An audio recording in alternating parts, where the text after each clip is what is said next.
What is going on, everyone? Mars here, bringing you guys the news in a flash. Let's get right into it. So we start this episode off with everyone's favorite media site, YouTube, giving us a new update. They recently announced that they are going to try and combat popular internet conspiracy theories and false news by featuring text alongside the videos from sites like Wikipedia. The CEO of YouTube was on stage at XSW having a discussion with Wired's Nicholas Thompson when she announced this new change, saying that there are many benefits of text. Now, I don't really see all those benefits, to be honest with you guys. To me, it's an absolute waste of time, it's a waste of space, and it's a waste of resources. Not to mention, it has its potentials in being dangerous, but I'll talk about that in a moment. Just the idea of cramming even more content into a page that's already pretty much filled to the brim with it is a little ridiculous. Plus, why would you go with a third-party source for something like that when you have a recommendation system in place? Why would you not just utilize that to show off some different viewpoints and beliefs to the people that want to see it, rather than cramming a pointless text onto a page where people are essentially forced into seeing it? And that is ultimately where my concern lies with this whole system and how it might be dangerous. Right now, there really isn't a clear definition to what YouTube draws a line at with what they consider to be internet conspiracy and fake news, or how far they're actually willing to push this integration. Because what this essentially is YouTube stamping a video to say, hey, this viewpoint or news, it isn't legit, but here's some information from sites like Wikipedia that is. And sure, you have your flat earthers who can be easily disproven by third grade students, and you also have your JFK and 9/11 conspiracy theorists who both try to address some of the main unanswered questions that still linger from these very complicated events with their own speculation.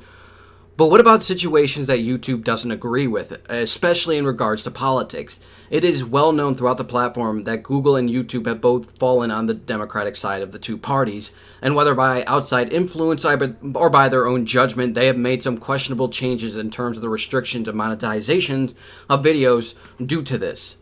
So let's just say, out of theory's sake, I make a video about white males facing more social/public racism and sexism in the modern age than any other ethnic group, and have the facts to support it. If a platform such as YouTube, and as big as YouTube is, considers that to be fake news and stamps my video, tons of viewers would then see that text and immediately claim that my video would be fake and not to be taken seriously, even if I have the facts to support it. I do not agree with that. That is dangerous to me. Plus, I also don't like the idea of YouTube having their hands involved around Wikipedia, especially with Wikipedia, if Wikipedia is earning any sort of income. I have no idea about that.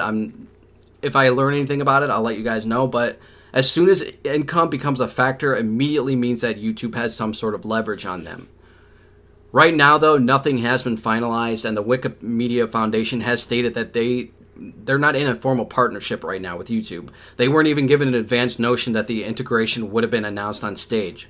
So we'll just have to wait and see in a couple of months when they roll this out. In the meantime, though, let me know what you guys think about this whole thing in the comments down below. I'm not a fan of it. I think it just gives YouTube another chance to regulate and restrict the viewer's experience, but you might agree or completely disagree with me on it. I'd love to hear it down below in the comments. Next up, we have to talk about one of the greatest minds of our generation, Stephen Hawking, who has unfortunately passed away at the age of 76 peacefully at his home. Now, even with being diagnosed with the neuromuscular wasting disease known as Lou Gehrig's disease or amyotrophic lateral sclerosis, and being told that he only had a few years left to live, at the age of 22, he still went on to become a generation leader in the study of black holes, aka the behemoths of our universe. One of his greatest contributions including his finding that black holes eventually leak out radiation and particles until they finally explode and fade out.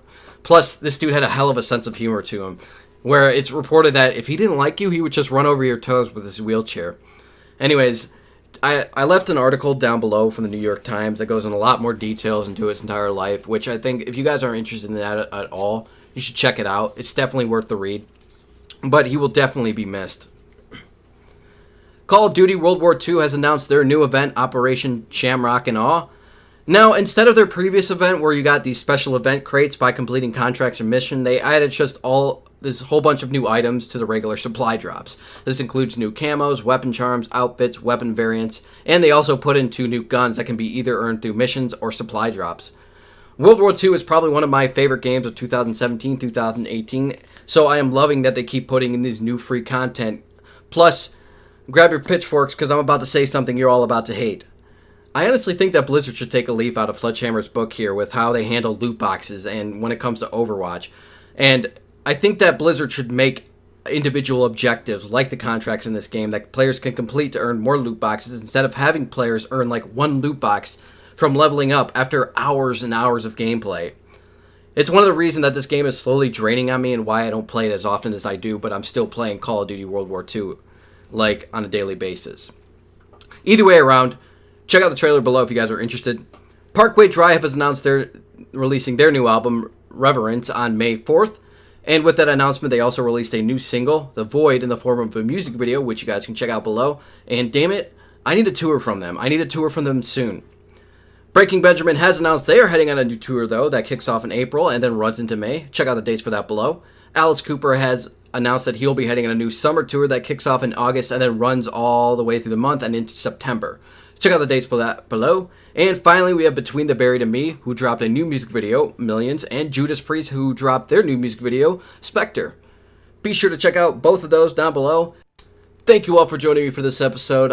I apologize if my voice sounds a bit crackly in this one. I think I'm coming down with a cold or something. Anyways, if you guys enjoyed the video, feel free to leave a like. If you did dislike, if you want more, feel free to subscribe. And if you want to help the channel out, feel free to share. Thank you all again, and I will see you all in the next one. Mars out.